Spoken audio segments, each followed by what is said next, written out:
Hey everybody, we are going to spend a little bit of time now talking about how we can show our clients value in our services every step of their appointment, including before their appointment and after their appointment and every minute in between. The first thing we want to look at is kind of why we do this, right? Why do we want to show value to our clients? And the main reason is that when our clients are paying for services from us, they want to know that what they're paying for is really of high quality and of a high value. And as our technicians and receptionists and assistants of every variety technician, regular or surgery, it's really our jobs to be showing them that value. And there are many ways that we can do this, and each of us plays a part in adding just a little bit of that value to the services we offer. So the first thing we're going to do is watch a little video. Although the video is only looking at the CSR position of many businesses, it's still a great example of how client service can go wrong very, very quickly, and puts a little bit of a humorous spin on it. So if somebody can pause this video and start the one on YouTube, that would be fantastic. And then we'll just jump right back into this video when it's over.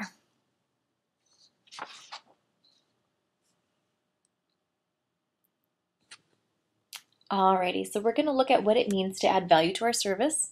There are 5 main things that I really want us to focus on. They are to work the mission, to do what you say, to do it right, to explain and educate, and to do some follow-up.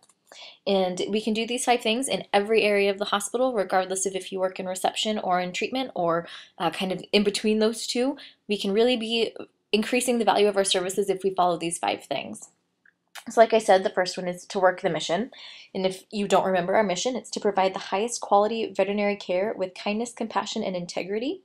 And our clients really want to be treated with these 3 things. Kindness, compassion, and integrity mean a lot, both to each other as coworkers and to our clients. And when we do this, when we work our mission, we're really adding a high level of value to our service. And I want everyone to remember a time when they went to a store and the counter person was rude. I'm sure if you're anything like me, you do not want to return to that store. You did not enjoy your experience there, and it left a really bad taste in your mouth as far as that business goes. And that's really not what we want to be putting out to our clients. And for the most part, I would say that we don't do this. I'm sure a rare occasion, but we really want to keep in mind our mission and keep it as a core focus for all of us. And the second thing is to do what you say.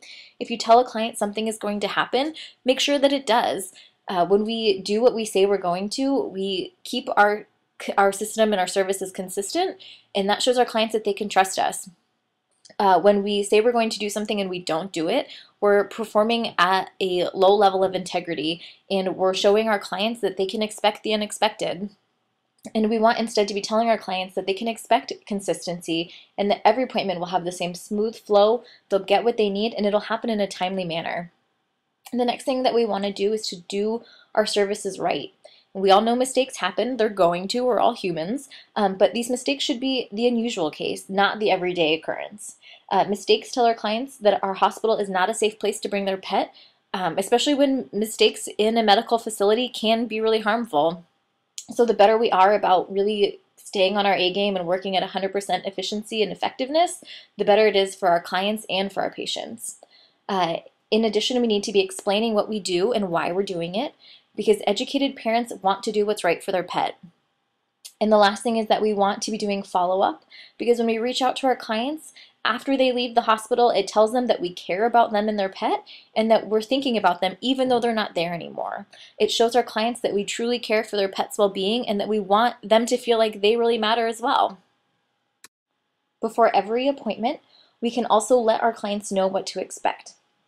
The first thing that I really want us to work on is to focus on talking to our clients about what their appointment's going to look like before they've even entered our hospital.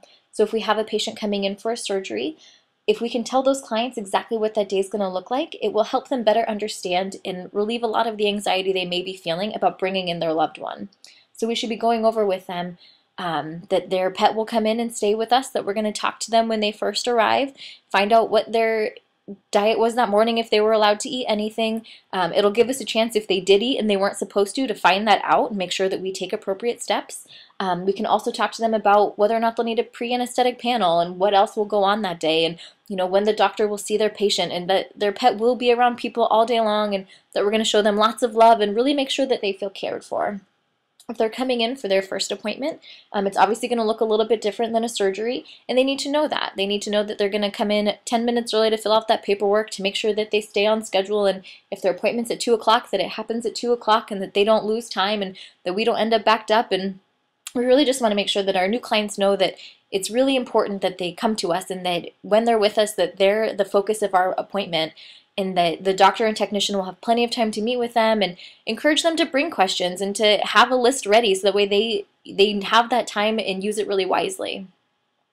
Something else we need to focus on is when we have an emergency coming in, making sure that the parent or pet parent knows what's going to happen, that likely their pet will probably just be taken back to treatment the minute they walk in the door, because we want to make sure that the doctor has a chance to assess their vitals and make sure that their pet is okay, and to start an assessment to see what's going on, what treatments are needed, and that, you know, when they come in, their pet's going to go straight to treatment, and they'll have a minute with the receptionist to kind of go over a few questions, and we'll find out what's going on.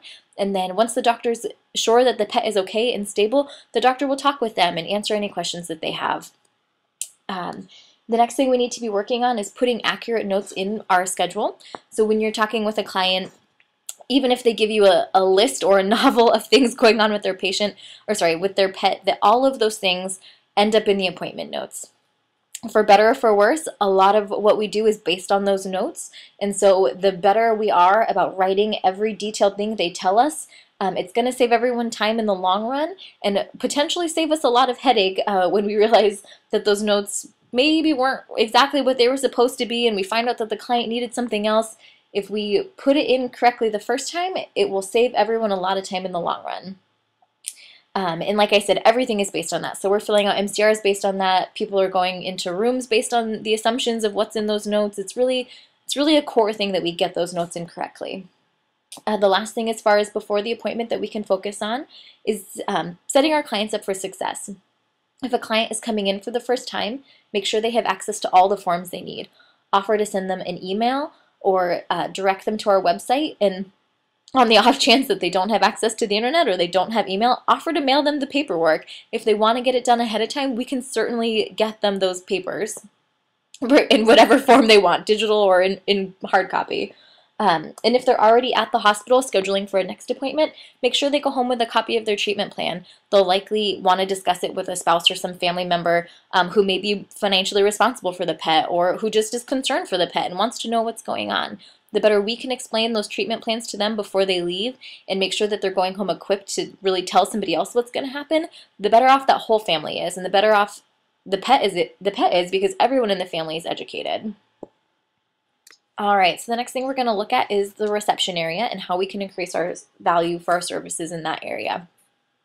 And the first thing is that we want to be greeting our clients by name. Everyone knows that Dr. Addix's biggest pet peeve is when he happens to be in the lobby and hears someone say, "And who do we have here?" Or, "Oh, and what's your last name?" And basically, the reason he hates that isn't because he doesn't like that CSR or that CSR necessarily sounds rude, but it's really telling our clients that they weren't important enough for us to remember who they were or that they were coming to the hospital that day. And so instead what we want to be doing is telling our clients that they're important and that we're really happy that they walked in the door. And the easiest way to do that is to greet them by name, or to greet their pet by name, and tell them how cute they are and how great they look, and just really start to try and make a connection with that client and with their pet. And the second thing is, if it looks like the client has to wait for a couple minutes, to go out from behind the desk and interact with them. Take a moment for yourself to get a break from either MRHing or MCRs, because as I'm sure you all know, they can become very just mind-numbing, and you'll start to turn to mush if you do them for too long.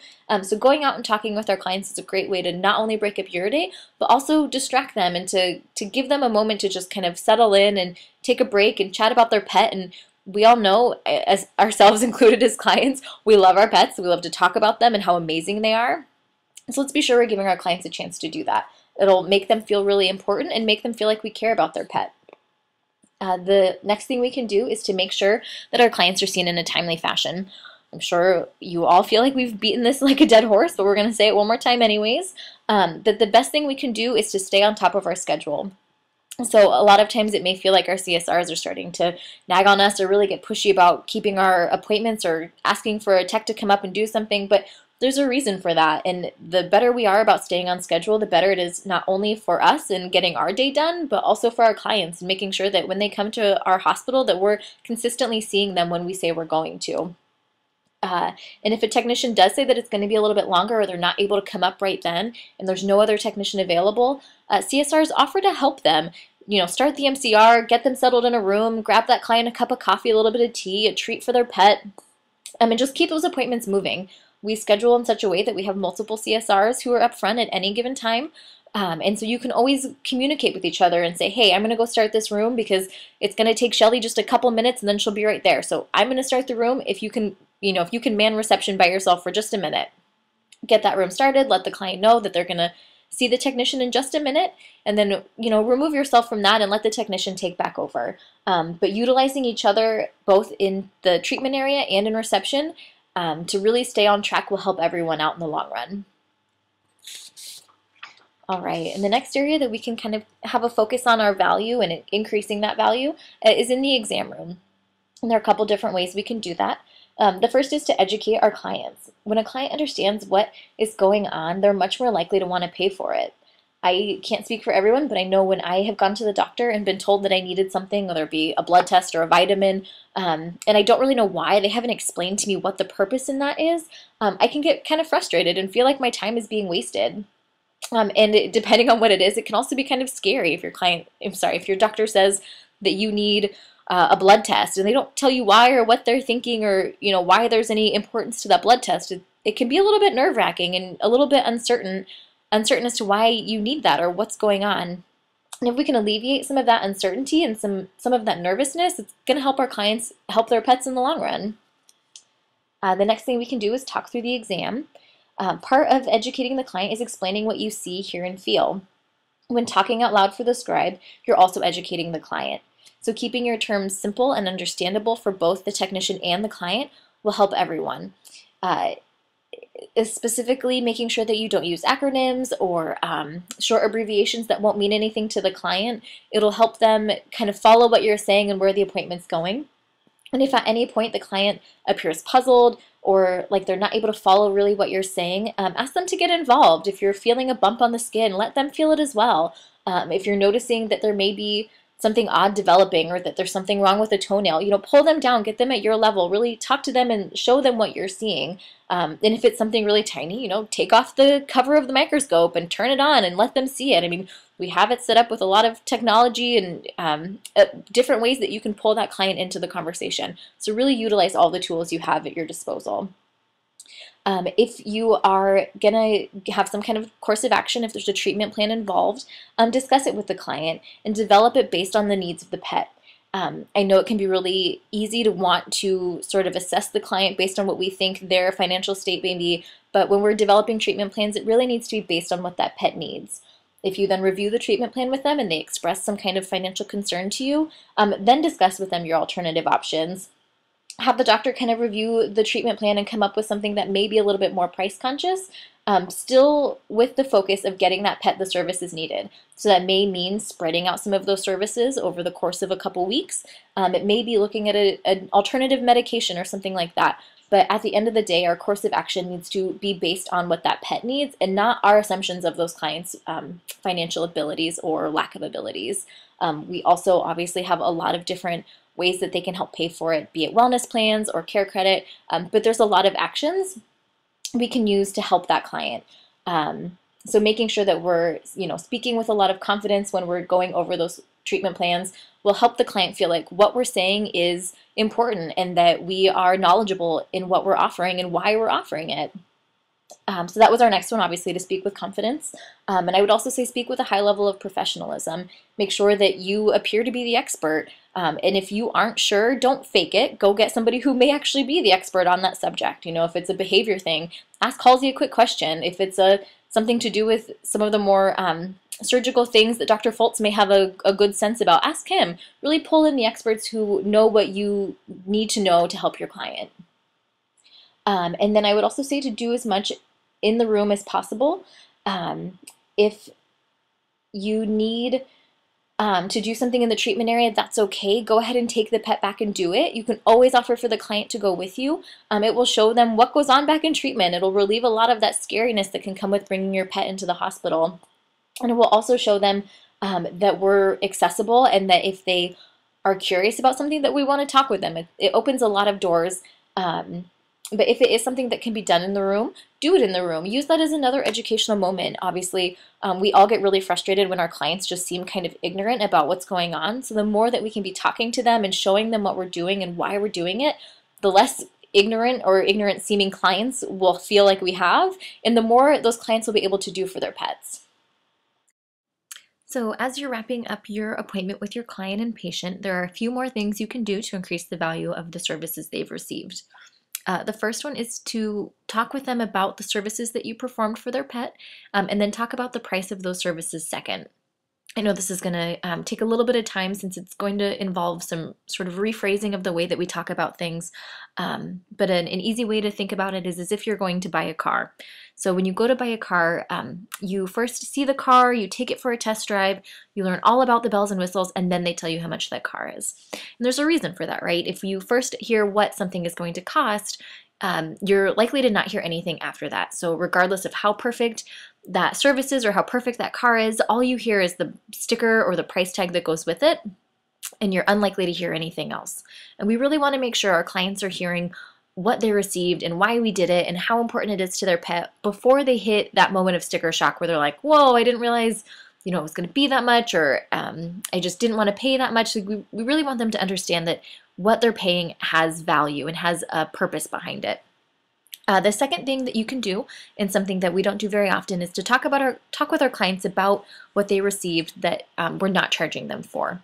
So let's say Dr. Pict was in with a client and needed its anal glands expressed, and for whatever reason, either we were supposed to do it last time or for whatever reason we're not charging them. And so Dr. Pict, tells the client, oh, we're not going to charge you, we'll just go ahead and take care of it. When you go back in that room to check out the client, talk to them about the savings that they're receiving for that. So, if it was an anal gland expression or a toenail trim, say, oh, well, that toenail trim was $18. We went ahead and took that cost off of your receipt. You'll still see it showing. It's just going to show a zero, so that they understand that in addition to what they're paying, they received services in addition to that. Next, you can review any products going home. This is something that everyone's, for the most part, really good about doing. But in the exam room, review with the client any medications or products going home. If they have the special instructions, obviously review those as well. Let them know that these high-priced items serve a purpose and we're not just sending them home to send them home. A lot of times importance can equal value. So when a client understands why something is so important, a lot of times they feel like there's a reason to be paying for it or a reason why we're prescribing it. And it's our job as the technicians or as the receptionists to really help the client understand why we're sending things home and why they're so important. Something else we can be doing is talking about refills with our clients. I know a lot of us can get a little bit frustrated when our clients call and they expect us to fill a medication within an hour. And if only our clients knew that a solid 24 hours is really, really helpful on our end, that would alleviate a lot of the stress that comes with filling rush medications. So something we can do is, when you're going over your medications with your clients, if you know it's a medication that's going to take some time and they're going to be on it for a while, tell them that it looks like Dr. Foltz noted on the medication that it can be refilled 3 times. So when you start to run low, just give us a call and we'll have it ready for you within 24 hours. This alerts the clients to the convenience of our in-house pharmacy. It increases the long-term compliance with that client and lets them know that we request 24 hours notice when possible for refills. And the last thing that we can be doing is reviewing their receipt with them. It's sort of like a summation of a story, right? So you're basically telling them by the receipt, here's what they came in for, here's what it cost, and then also giving them a record of their pet's previous vaccine history and weight and a little bit of other information that is on our receipts. And I know a lot of us have had clients who call and they are looking for a copy of their vaccine records or they need to know when something is due. And that receipt is really an opportunity for us to give them that information so that they don't have to call in later. And it would, I'm sure, alleviate a lot of time on our end, not having to hunt down that information if we just start letting our clients know that they have access to that information already when they go home. So the last way that we can all work to add a higher level of value to our services is to follow up with our clients after they've left the hospital. We really want to make sure that our clients know that we care about their pets and that we're thinking about them even after they leave the hospital. So if you're a tech and you work on a Monday and you have a client come in and you really connect with them, and Tuesday rolls around and you're back at work and you just can't stop thinking about that pet, give them a call and check in on them. See how their pet is doing. Make sure everything's going better. In the unlikely event that they did have some kind of complaint or some kind of concern about the services that they received, they'll likely tell you. This would be a good chance to catch these things before they end up on Yelp, before we have angry clients. And if this does happen, just apologize profusely. Don't make excuses for what happened, and just let them know that we'll follow up with them shortly, and they'll either hear from Whitney or myself or Kim to see how we can remedy the situation for them. But likely you'll get the client on the phone and they'll just be really pleasantly surprised that you called and talked with them. And they'll likely thank you for taking the extra step and taking the time to call them. I know Dr. Caskey had a call like this a couple days ago. She had a client come in on Friday who had some problems, and so she called back on Monday just to check in with the client and see how the pet was doing. And when Dr. Caskey was telling me about the story, she said that, you know, the client was quite honestly just really surprised that Dr. Caskey had taken the time to give her that call and just to really follow up and make sure everything's okay. You know, our clients like to hear that we value their time and their choice to come see us. And an easy way we can do that is to follow up with them and to talk to them about their pet, even after they've left the hospital, like I said. And this is something that all of the doctors are going to be helping us do. They're going to be making these phone calls. So there may be times when, if it's just really backed up or really busy, that they may be asking a technician or a CSR to make that call for them. And so that's your chance, either as that tech or the CSR, to make that connection and help the doctors really reach out to their clients. But the end goal is really just to make sure that all of our clients feel like we're going that extra mile and really taking the time to talk with them and connect with them, even when they're not in our hospital. So hopefully at this point you guys have kind of figured out what our takeaways are from this brief training on adding value to our services. But just to do a quick review, the 4 things we really want everyone to focus on are working the mission, keeping in mind that we should all have a high level of kindness, compassion, and integrity in everything we do at the hospital, to make sure we're working with accuracy and doing things right, not skipping corners, just basically following protocols the way they're written. If you're having problems with them, to talk to Whitney, but in general, things should be done according to the protocols and as accurately as possible. The third thing that we want to take away is to do everything with confidence and professionalism. In the hospital, we are the experts in what we're doing, and we want to make sure that we're sharing that knowledge with our clients and doing it in such a way that they feel like they've come to the right place and that they've made the right choice for their pet. And the fourth thing that I'd like us all to take away is that we really want to be making our services convenient for our clients. In kind of, you know, jokingly, as the slide says, you're the one at work, not them. So let's really work together to try and make our processes smooth and efficient, and so that our clients feel like they can come to our hospital and have a lot of consistency and have service delivery that's just an exceptional experience for them. And obviously the easiest way we can do this is by working as a team and communicating well. And in a lot of ways using our mission to work with each other, right? Kindness, compassion, and integrity should be shared amongst our coworkers just as much as it is with our clients. So to kind of help kickstart some of the convenience and how we can work on these things and how we can put into action some of the things we're talking about, we're going to spend a little bit of time working as a group. So I'd like everyone to get into small groups of no more than 4 people and discuss the following question. That question is, what can we do to make utilizing services at Pacific Animal Hospital easier for our clients? I'd like every group to come up with 3 action items that we can do as a team, and then we're going to get back together in about 5 minutes to discuss the action items we came up with and see what we can do to start implementing those. So if everyone can get into groups and get started, that would be great.